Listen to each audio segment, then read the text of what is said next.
ज्ञान विज्ञान श्रेणी में अंतर्विज्ञान या वितराग विज्ञान के विभाग में आज हम एक नई दुकान के बारे में बात करेंगे और वो है सुख की दुकान, हैप्पीनेस शॉप।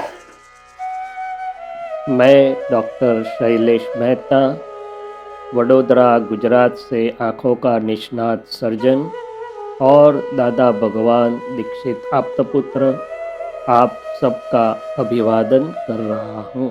हमने विश्व में कई प्रकार की दुकानें देखी हैं, बड़े बड़े मॉल्स और डिपार्टमेंटल स्टोर्स देखे हैं, मगर क्या कहीं पर हमने छोटी सी भी सुख की दुकान दिखाई दी? नहीं। यदि हमारी मिठाई की दुकान होती है तो हमें कभी भी मिठाई की कमी नहीं होगी। तो फिर सुख की दुकान यदि हम खोलें तो हमें कभी भी सुख की कमी नहीं होगी। अगर प्रश्न ये उठता है कि सुख की दुकान कैसे खोलें, माल सामान कहाँ से लाएं, लोन या क्रेडिट कौन सी बैंक देगी? ज्ञानी पुरुष कहते हैं, हमारे पास जो मन वचन और काया रूपी कुदरती पूंजी है वो बहुत बड़ी अमूल्य मूड़ी है। तो हमें तो सिर्फ निश्चय करना है, भावना करनी है कि मेरे मन वचन काया से सभी को सुख मिले। हमारे पास जो बुद्धि शक्ति है, समझ शक्ति है, हमारा समय है। तो देखिए, सुख की दुकान जिसका सादा अर्थ होता है परोपकारी स्वभाव, कोई भी तरीके से मैं जब नक्की करूं कि मेरे मन वचन काया से किसी को हेल्पफुल हो सकूं, किसी को ओब्लाइज कर सकूं, किसी को कुछ भी सुख दे सकूं, और वो चाहे पंछियों को, पशु को पानी या दाना जैसी छोटी प्रवृत्ति हो, या किसी को अन्नदान, आहार दान या मेडिकल औषध दान जैसी भी कोई प्रवृत्ति हो, मगर अभी उसका रहस्य बताना चाहता हूं। यहाँ के सभी महान तत्वचिंतकों ने, दार्शनिकों ने ये बात तो हमसे कही है कि आप परोपकार करिए। महावीर प्रभु ने बताया, योग उपयोगो परोपकारो, मन वाणी काया का हमारा त्रियोग, और उपयोग मैंने मेरा समय, मेरी शक्ति, मेरी बुद्धि, मेरी अंडरस्टैंडिंग पर के लिए, पर उपकार के लिए इस्तेमाल। विवेकानंद ने बताया, जो औरों के लिए जीता है वही सही अर्थ में जीता है। बाइबल ने भी बोला, it is more blessed to give than to receive. अगर मेरे लिए काम नहीं करता, क्योंकि मुझे लगता था, मेरी आज की आधुनिक बुद्धि मुझे बताती थी कि मैं बहुत बिजी हूँ, मुझे बहुत काम है, समय मिलेगा तो किसी का कुछ करूँगा। मगर ये अंतर विज्ञान और वितराग विज्ञान के जरिए जब मेरे अनुभव में आया कि जब से मैं किसी को कुछ भी सुख देने का, मदद करने का नक्की भी करता हूँ, वो चाहे बर्थडे पर थोड़े छोटे बच्चों को चॉकलेट बांटने की बात हो, या किसी का मार्गदर्शन करने की बात हो, या मेरे कोई दर्दी को कुछ मदद करने की बात है।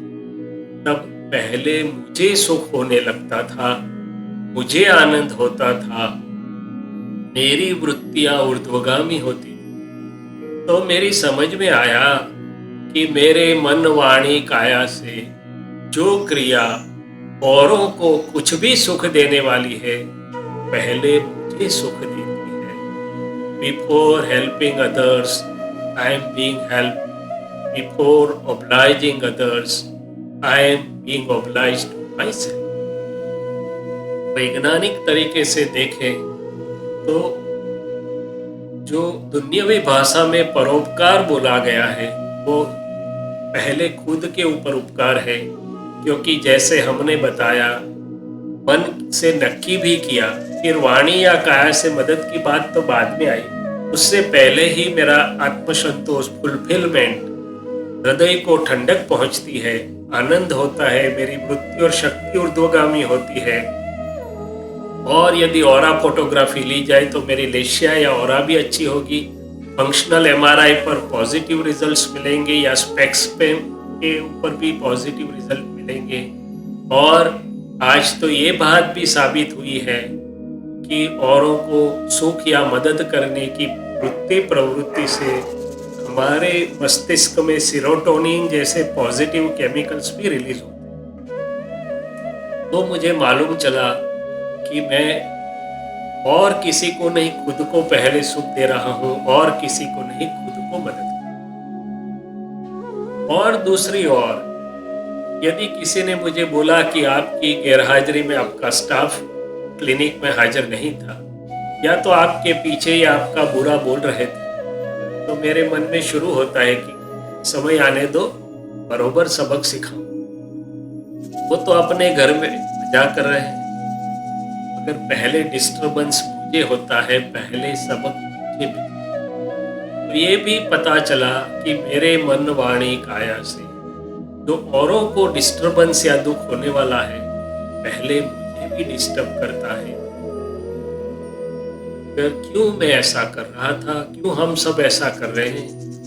क्योंकि मुझे अंदर देखना आता नहीं।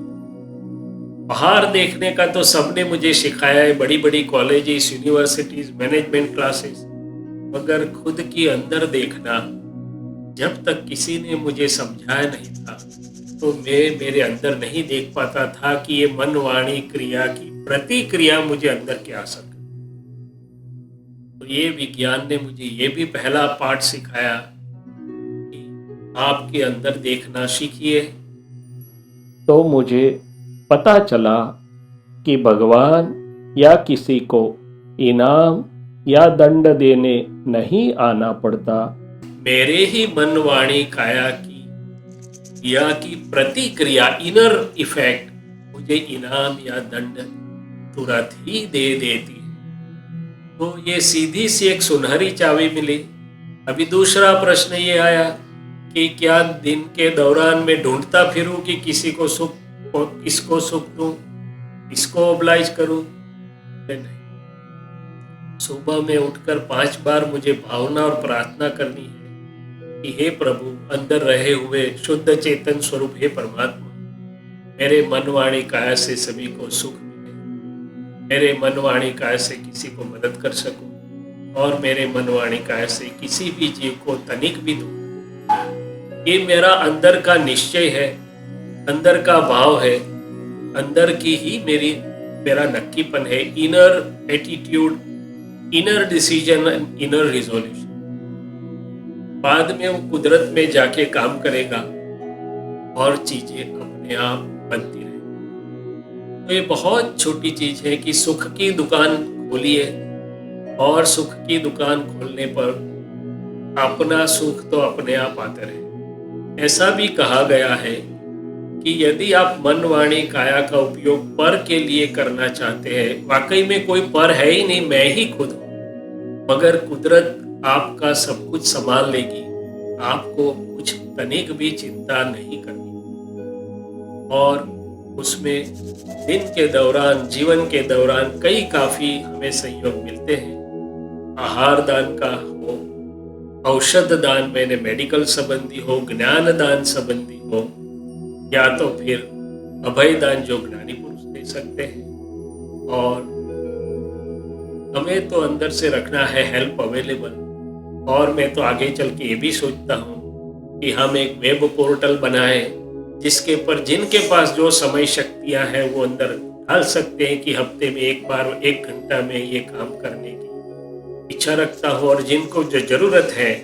और ऐसे हम सब मिल के ये पूरे विश्व को एक नए ही स्वरूप में, सतयुग से भी अच्छे स्वरूप में ला सकते